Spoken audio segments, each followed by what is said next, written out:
Hello friends, आम आज गोटे ओडिया रेसिपी बनैबा। आम ओडिया मानकर फेवराइट रसगोला। रसगोला प्रस्तुति पाई मु गोटे लीटर क्षीर नहीं, किछि लेंबू रस नहीं, गोटे कप चीनी नहीं। चलतु एबे प्रस्तुत करिया। मुझे क्षीर बसई देछि पैन रे 10 ରୁ 15 मिनिट फुटीगला तापर या पर लेंबू रस पकईदेवी।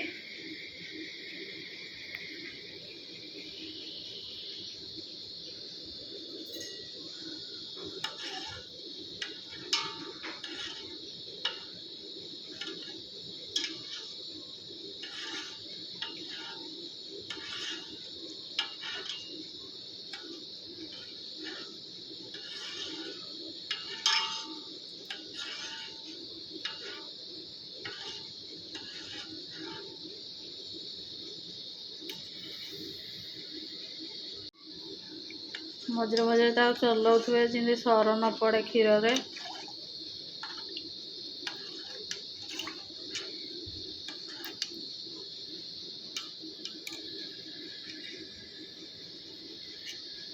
एबे आमर क्षीर भल भाव फुटी जाइए।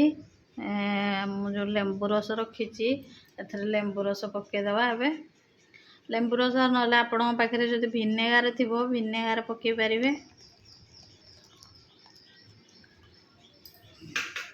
लेंबू रस पकईकी गोल दौथे।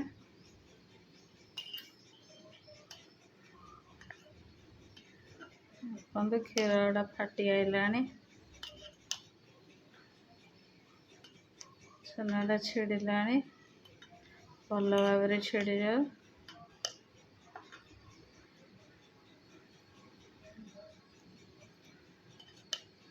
छेना और पानीटा अलग हो जाऊ।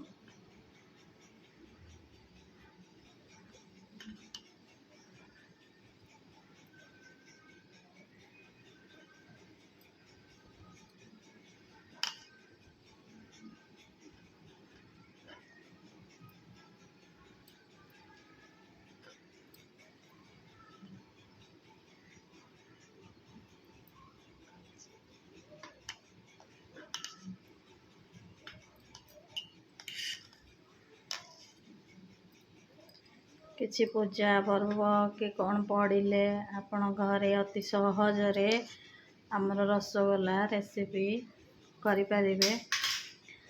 किछि नाई,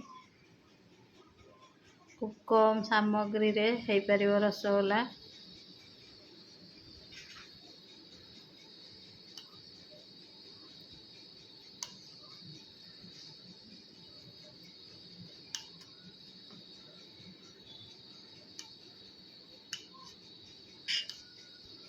देखो बहुत भल भाव छेना छेड़ी जाइए।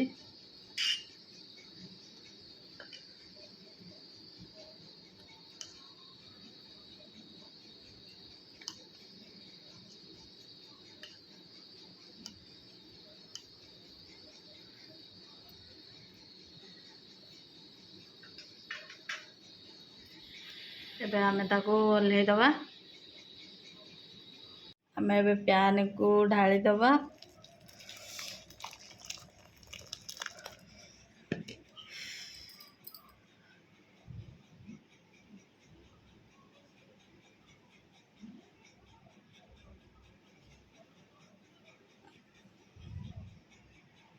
आमे एबे पैन को ढाली दबा।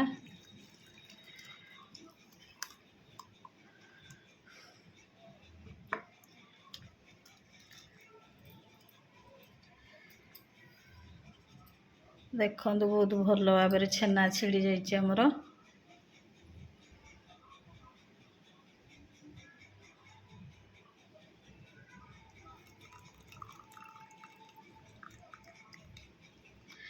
छेना पानीटा आपण भी रखिपारे फ्रिज रे। को टाइम रे जदि आपण आउ थोड़े छेना छिड़ेबा चाहिए जो खट्टा अंशटा अच्छी सेटा क्षीर रे पकेले आपण छेना छिड़ी पारिबो। ଏବେ ଆମେ ଟିକେ ଥଣ୍ଡା ହେବା ପାଇଁ ତାକୁ ରଖିବା। ଏବେ ଆମେ ସିରା ପ୍ରସ୍ତୁତ କରିବା ରସଗୋଲା ପାଇଁ। ତ ମୁଁ 1 କପ୍ ଚିନି ନେଇଛି। 1 କପ୍ ଚିନି ପାଇଁ ଆମେ 3 କପ୍ ପାଣି ନେବା।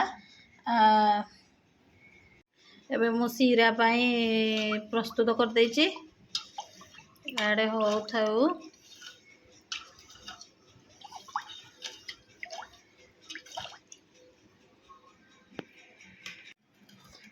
ଛେନା ଏବେ ଥଣ୍ଡା ହେଇଯାଇଛି, ଦେଖନ୍ତୁ। ୟାକୁ ଟିକେ ମାସ୍ କରିଦେବା।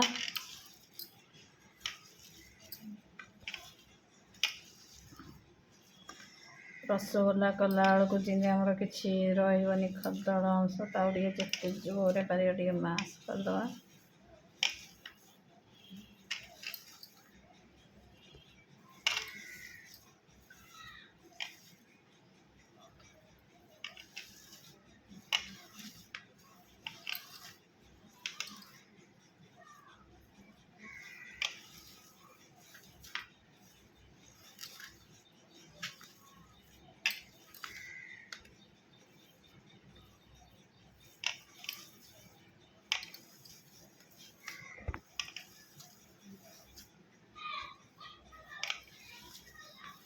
बहुत सहजरे खूब कम सामग्री रे आमर रसगोला बनिकी तैयार हो।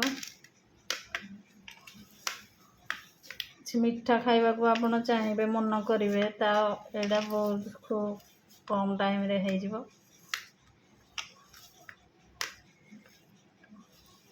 घरे बनातु मत कमेंट करके जनातु।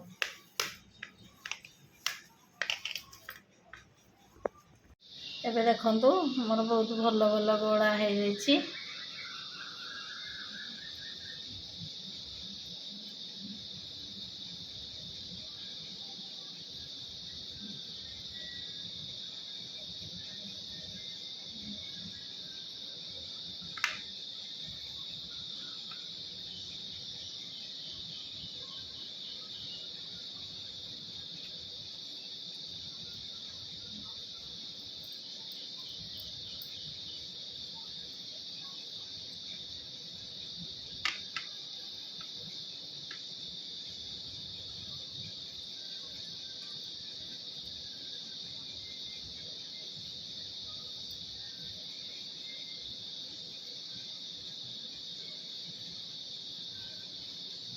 एबे हमर प्रस्तुत हो जाइए।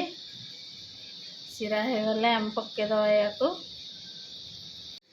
देखो फ्रेंड्स बहुत भल भाव आसला रसगोला हो गला। एबे ताऊ प्यान को ओल्हे दवा।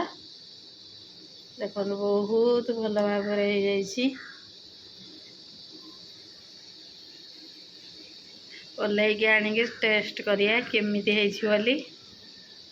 देखो सांग माने आमर रसगोला प्रस्तुत हो जाइए। एतिके ठंडा हो गला परे ताको आमे टेस्ट करिया।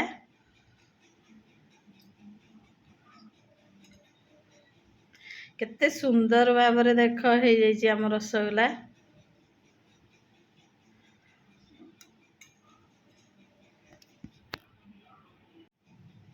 एबे गोटे बाहर करिया आमे टेस्ट करिया केमती हेछि।